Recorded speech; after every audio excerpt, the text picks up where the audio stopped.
Salut les amis, très heureux de vous retrouver pour un nouveau point sur nos léopards disséminés aux quatre coins du monde. Alors ne nous quittez surtout pas, c'est parti. On va démarrer en France. Victoire arrachée au bout du suspense pour Lille. Succès 1-0 face à Nantes. Chancel Mbemba a été solide derrière et a enchaîné sa deuxième titularisation. Mouktaou n'est pas resté du reste, combatif au milieu pour consolider la victoire des Lillois.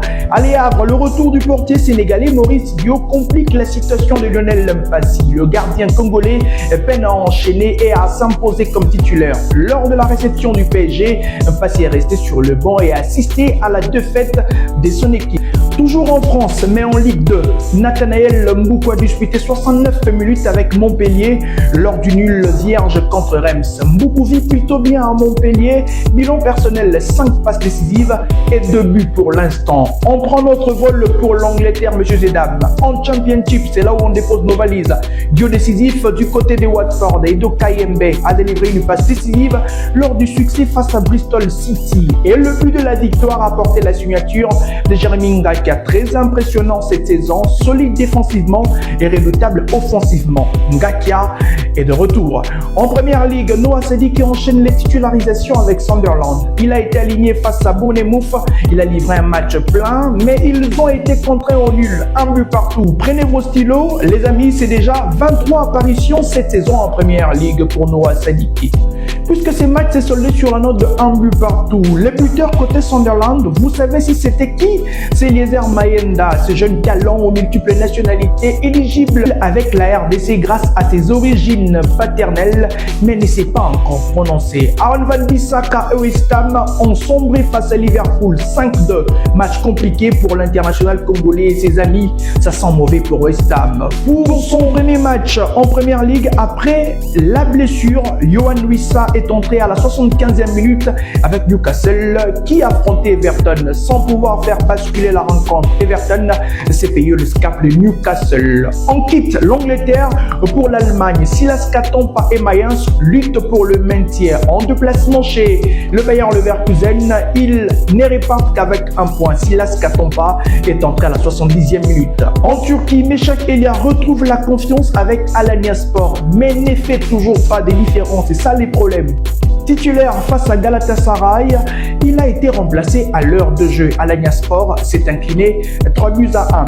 En Belgique, réaction d'orgueil pour Genk après la claque lui infligée par Standard de Liège la semaine dernière. Les coéquipiers de Joris Kayembe ont corrigé la Gantoise 3-0. Kayembe a été à la hauteur de l'événement. Toujours en Belgique, retour progressif pour Mario Storikens. Anderlecht s'est imposé 5-1 face à Leuven. Mario retrouve le terrain et c'est des bonnes augures. Il est d'ailleurs entré à la 75e minute.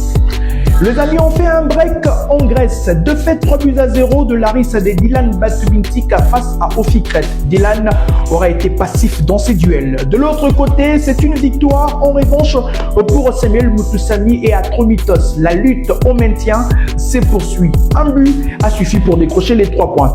En Espagne, duel spectaculaire entre Elche de Gradi Diangana et l'Espagnol Barcelone de Charles Piquel. Les duels s'est soldé sur la note de 2 buts partout. Gradi Diangana a rejoué après un temps d'hibernation lié à une blessure. De son côté, Piquel a passé une soirée difficile, entré en jeu et puis sera expulsé au temps additionnel. Toujours en Liga, on parle de ces derbys de Séville, un match très électrique entre deux cadors de la même ville. Sociétaire de Betis Séville, Bakambu est entré en jeu à 20 minutes de la fin du match sans scorer. Le match s'est terminé sur un nul de 2 buts partout. Pas de bac à gueule cette fois-ci.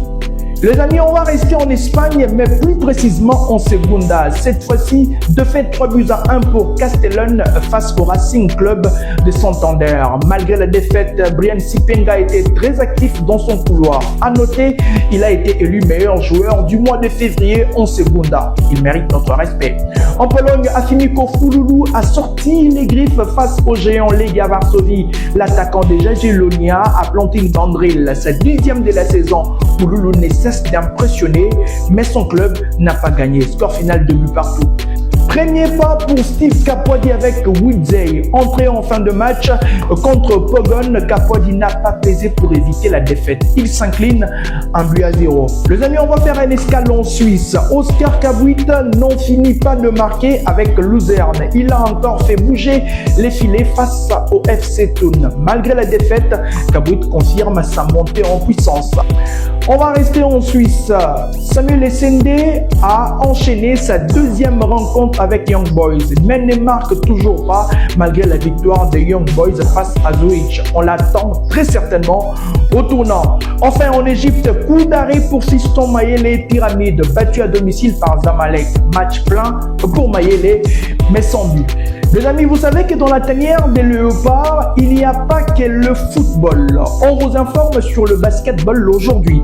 Les Léopards basketball messieurs du Split, la deuxième fenêtre de qualification à la Coupe du Monde 2027. Dont la phase finale se tiendra au Qatar. Après une victoire 87-79 contre Madagascar, les hommes de Michel Perrin se sont lourdement inclinés 5-9-96 face à la Côte d'Ivoire et n'ont pas réussi à se relever contre le Sénégal au troisième match. Ils sont encore tombés 75-56.